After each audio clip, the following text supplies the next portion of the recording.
Bonjour à tous, du coup après une bonne nuit de sommeil nous avons pris notre petit déjeuner sur le port de Calvi que vous êtes en train de voir. Donc c'est vraiment une ville très belle, on a eu la chance d'avoir le beau temps pour le coup.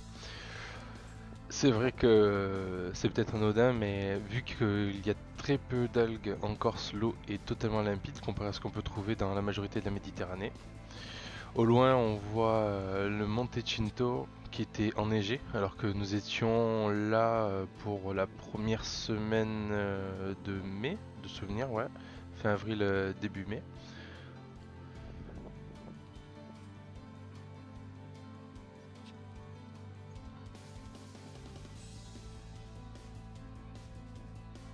Pour la journée, du coup, nous avons prévu un parcours donc de Calvi jusqu'à Piana.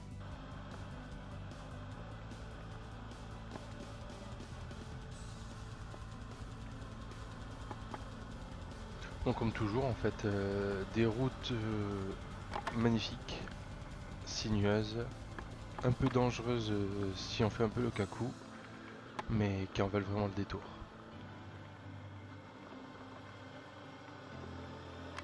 C'est quand même assez étrange de se dire qu'on se trouve à la bordure en fait. Vous savez, tu sais, sur les livres d'histoire, cette espèce de trait noir là, qui délimite tous les continents et toutes les îles. Bah là en fait, c'est un peu comme si on était en train de rouler dessus. Ça fait rigolo de se dire qu'on roule sur un trait noir quand même.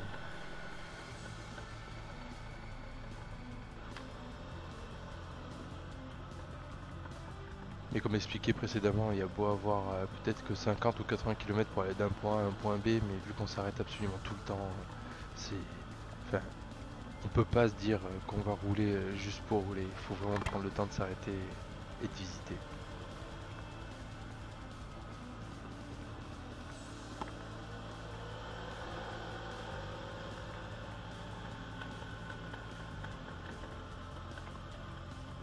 Bon, vous remarquerez que mon rétro gauche est cassé. C'est juste une mauvaise manipulation de mon collègue qui me l'a tapé et du coup on a dû le scotcher pour éviter qu'il se barre.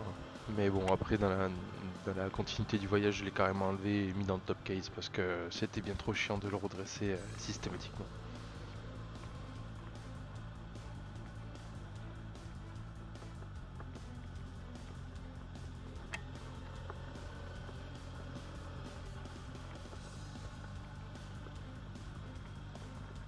Donc là du coup nous allons arriver au désert des Agriates, donc qui est une partie, alors que je dise pas de bêtises, entre Calvi et l'île Rousse. C'est... Comment expliquer? Bah, regardez.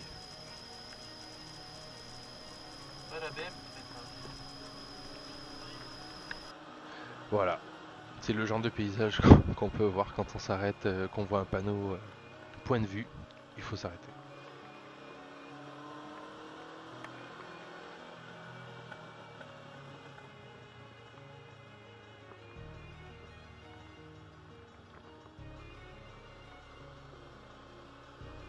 Pour le coup, pour cette vidéo-là, il y a un peu moins de montage parce que des personnes m'ont demandé de laisser plus longtemps les parties de route pour vraiment voir si les routes corse avaient la réputation. Donc c'est ce que j'ai essayé de faire en fait sur les 4 premières minutes avec moi en vue et sur les 3 autres dernières minutes avec mon collègue, avec la vision de mon collègue.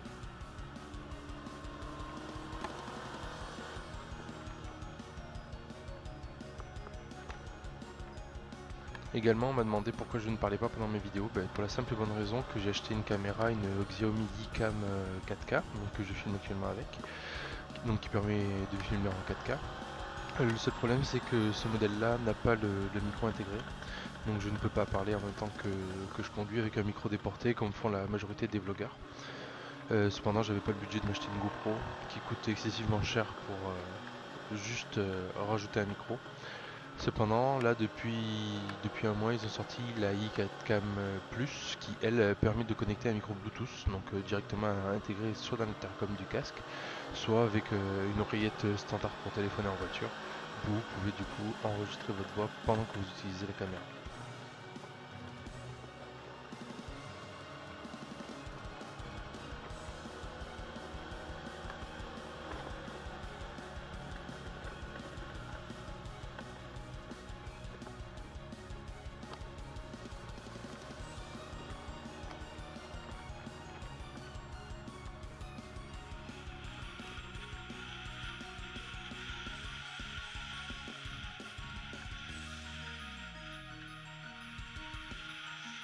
C'est quand même assez rigolo d'avoir deux visions différentes de comment, comment on conduit avec les deux positions de GoPro parce que personnellement pour moi j'ai un harnais qui est fixé sur le torse pour voir, parce que j'aime bien voir moi le guidon, le compteur, etc. Bon, sauf quand j'ai une sacoche réservoir. Et mon collègue lui qui est plus GoPro fixé sur le casque avec une batterie additionnelle pour avoir je crois jusqu'à 12 heures d'autonomie. Bon, on est plus principalement limité par le stockage des cartes SD, mais bon, on avait prévu un PC pour décharger les cartes. Mais vraiment, ça donne vraiment deux sensations totalement différentes.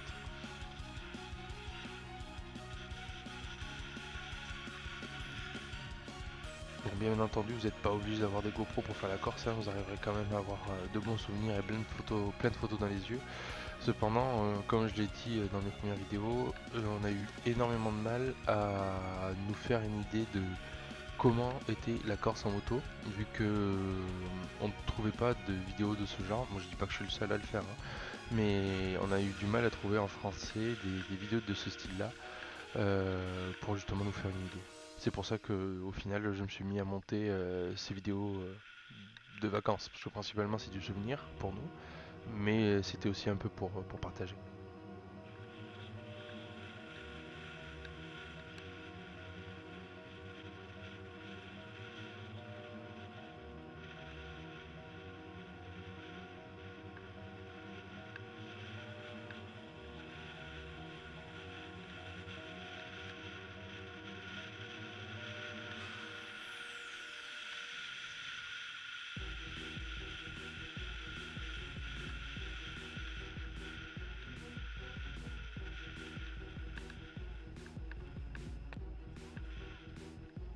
Bien entendu, à l'issue de ce voyage, on s'est quand même dit tous les deux qu'un trail ce serait bien plus confortable pour faire ce genre de balade.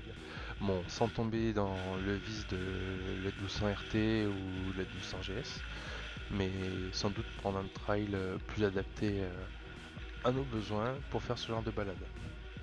Après, on a eu longuement des discussions avec d'autres motards sur le cylindrée des motos, etc. J'ai pas envie de rentrer dans ce débat là parce que j'aimerais bien que chacun.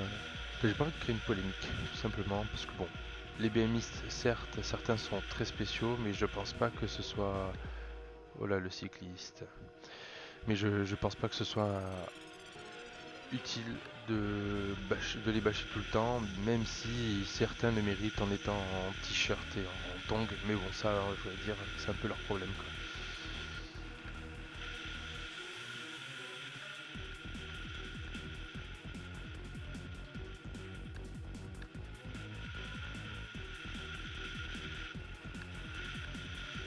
Du coup, vu que nous n'avions pas fait le Cap Corse, parce qu'on s'est dit on aurait vraiment pas le temps et qu'on allait bâcler des parties, cela vraiment en une semaine, on n'a vraiment pas trop eu le temps de s'ennuyer. On y retournera forcément parce qu'on ne peut pas visiter une île entière en une semaine, mais en prenant peut-être plus le temps de s'arrêter sur les plages, plus le temps de, de faire le touriste réellement et pas uniquement être là pour les routes.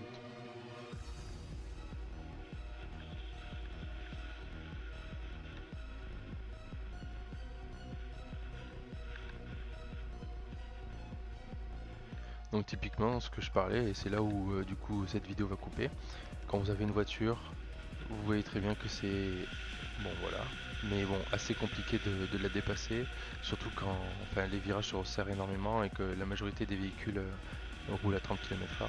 Bon, c'est tout à fait raisonnable, hein, ils peuvent pas rouler plus vite, hein, mais faites attention quand même quand vous dépassez.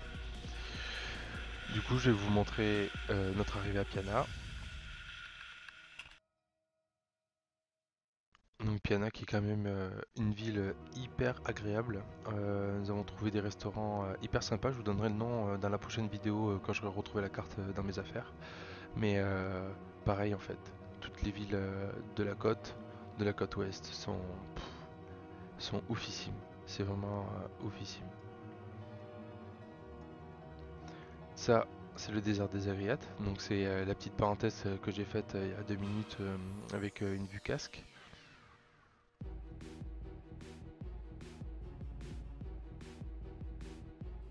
Et voici du coup nos deux brels équipés pour la compétition que vous avez déjà vu du coup durant la première partie de la préparation du voyage. Sur ce, je vous dis merci pour d'avoir regardé cette vidéo et à très bientôt pour la suite du voyage. V